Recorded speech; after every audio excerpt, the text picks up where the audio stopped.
President. Senator from Rhode Island. May I ask unanimous consent that the pending quorum call be lifted? Without objection. And may I ask unanimous consent that I be allowed to speak as if in morning business for up to 20 minutes? Without objection. Thank you, Mr. President. Today I rise for the 136th in my series of speeches on the continuing threat of global climate change.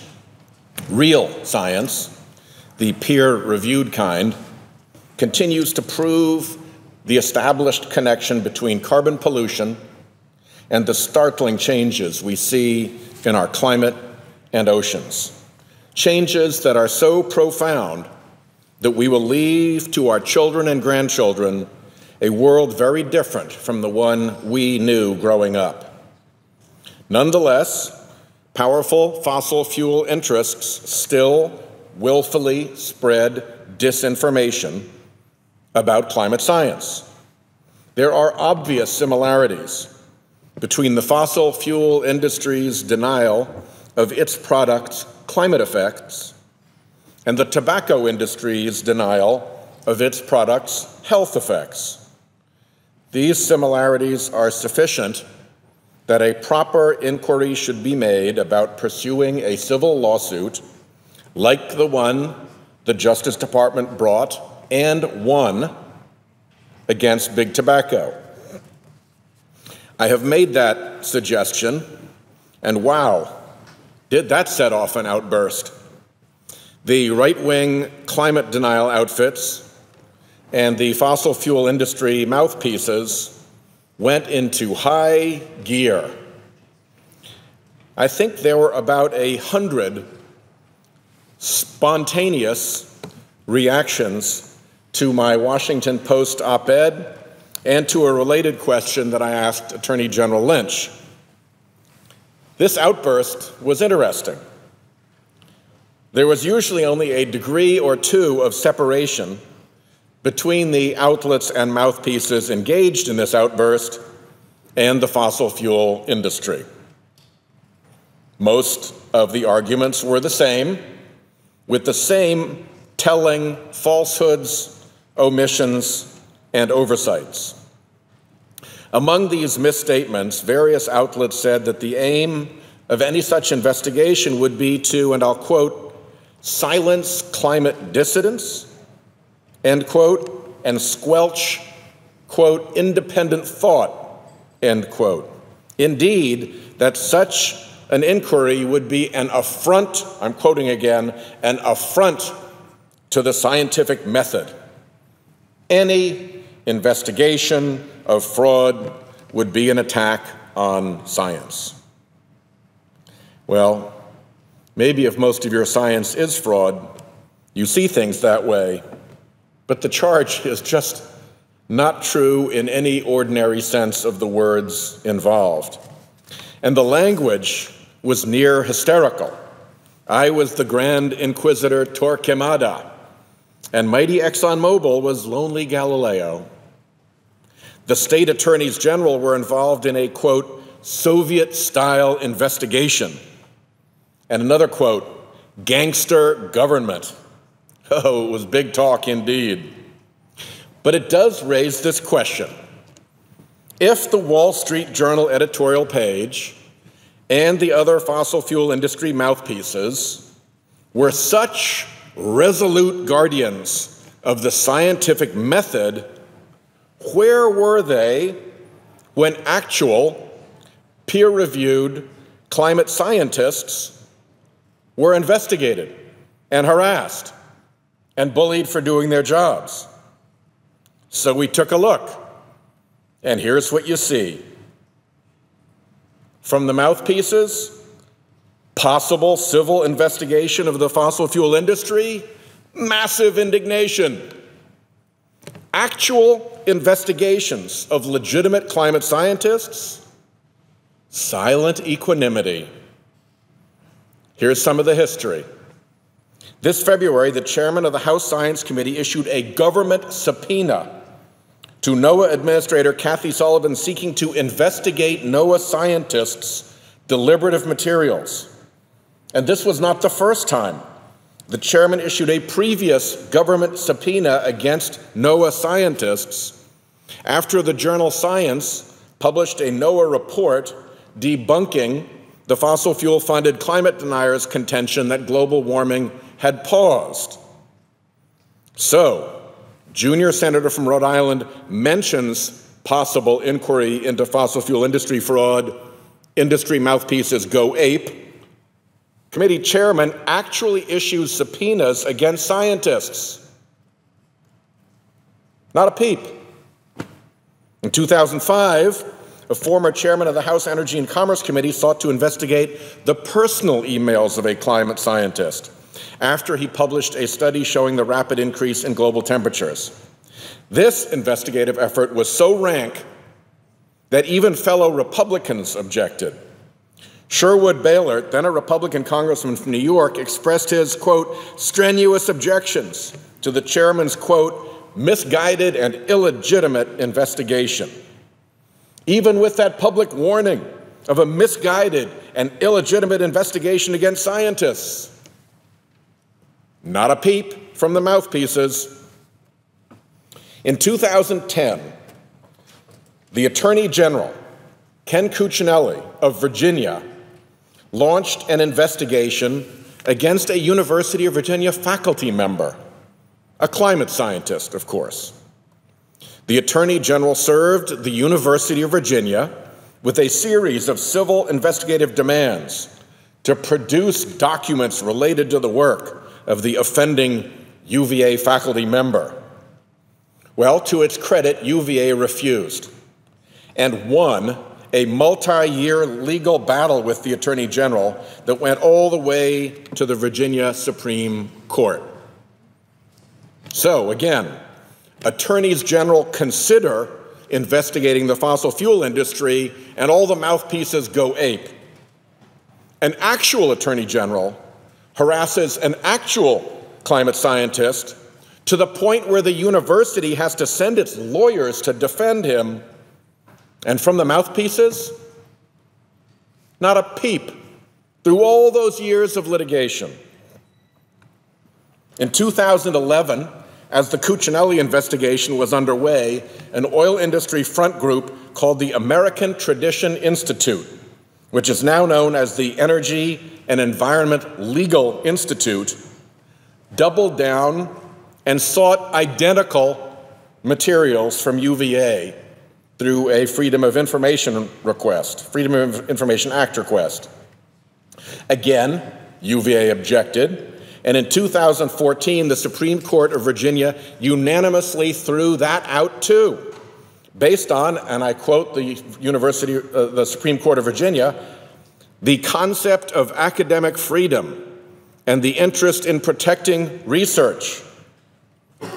So you suggest an investigation of the industry and the denial apparatus goes ape, but here an industry front group actually went out to investigate climate scientists in a way that caused the Supreme Court of Virginia to call in the concept of academic freedom against them. And they're still at it.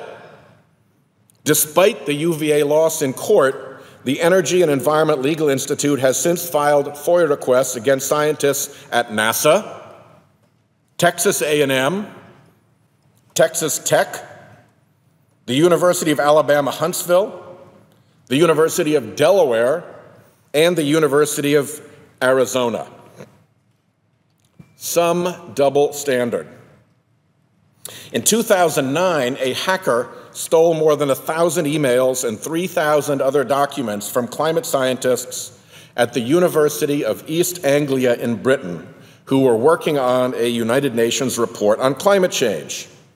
Naturally, the climate denial apparatus went to work to select passages from the emails to assert that the climate scientists manipulated data. This turned out, after multiple, yes, investigations, to be false. 6 official investigations ensued, clearing everyone of any wrongdoing. A 3-part Penn State University investigation, 2 separate reviews commissioned by the University of East Anglia, a United Kingdom parliamentary report, an investigation by the NOAA Inspector General's Office, and an investigation by the National Science Foundation's Inspector General's Office. Throughout all of these investigations of the climate scientists, was there a peep of concern out of these mouthpieces about investigative intrusion on science? Nope.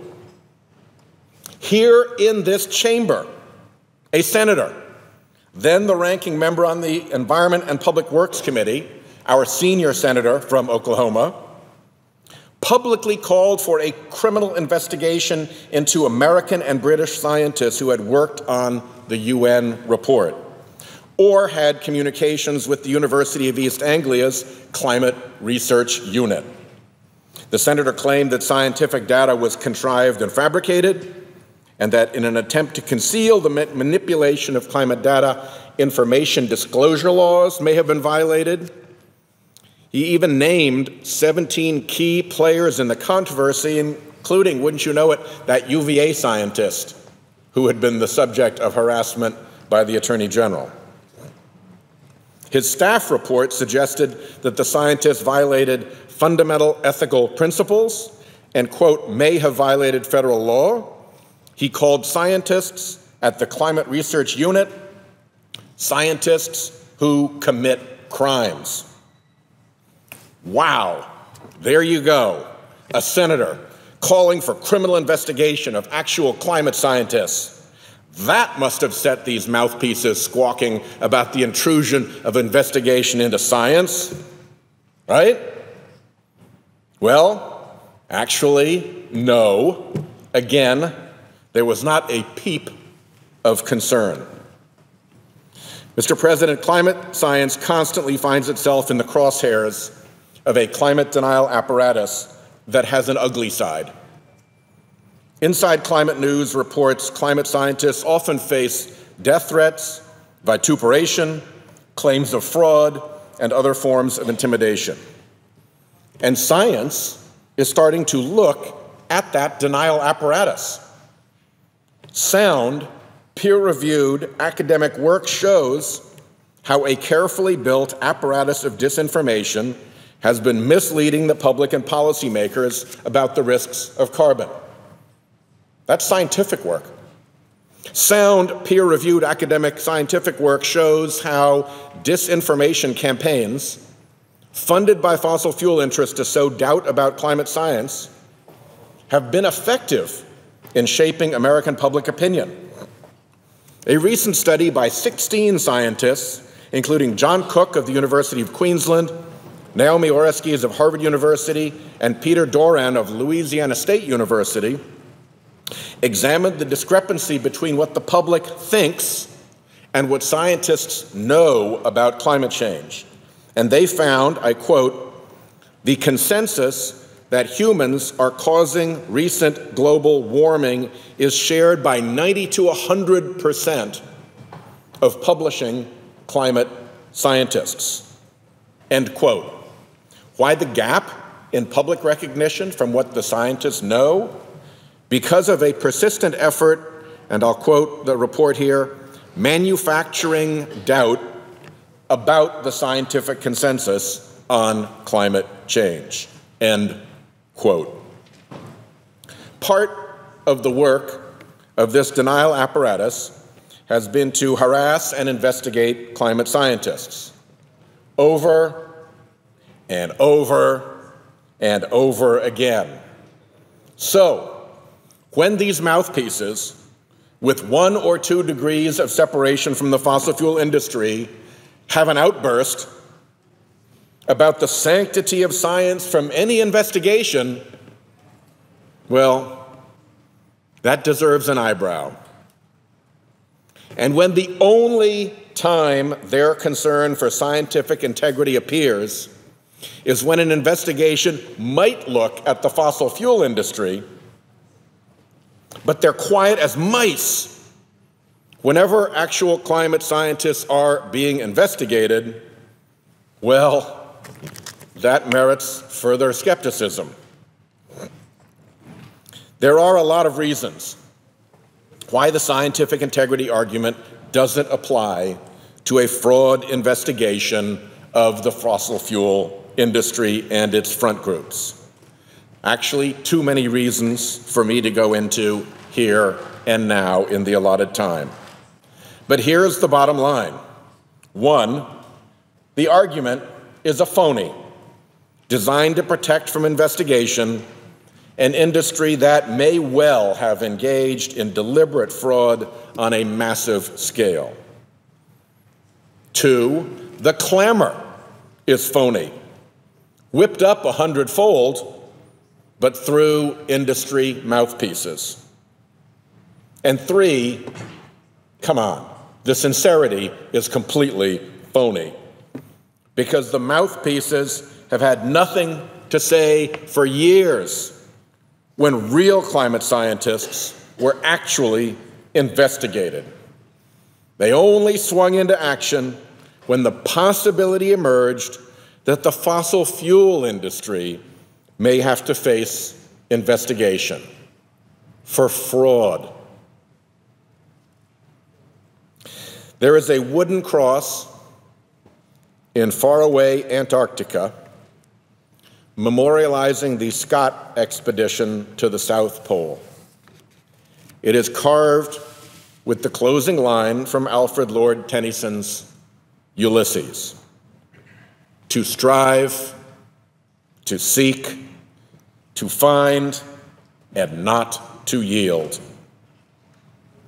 To the real physicists, chemists, oceanographers, meteorologists, geologists, and climatologists actually engaged in climate science, let me say, you embody this spirit of discovery and perseverance. The real scientists have not shrunk in the face of fossil fuel threats, investigations, and intimidation. The fossil fuel campaign of denial has not stymied the flow of new climate research, nor dimmed the fervor with which the real climate scientists pursue and share their knowledge. These men and women, hardworking, often unsung, deserve our praise. And after some of the nonsense they have been put through, they probably also deserve an apology. But right now, they must be looking on in wonderment, and I hope with some wry humor, at the sudden outburst of newfound concern from fossil fuel mouthpieces for the so-called sanctity of the scientific process. Of all people to make that claim, this crew has the least business making it. And with that, I will yield the floor.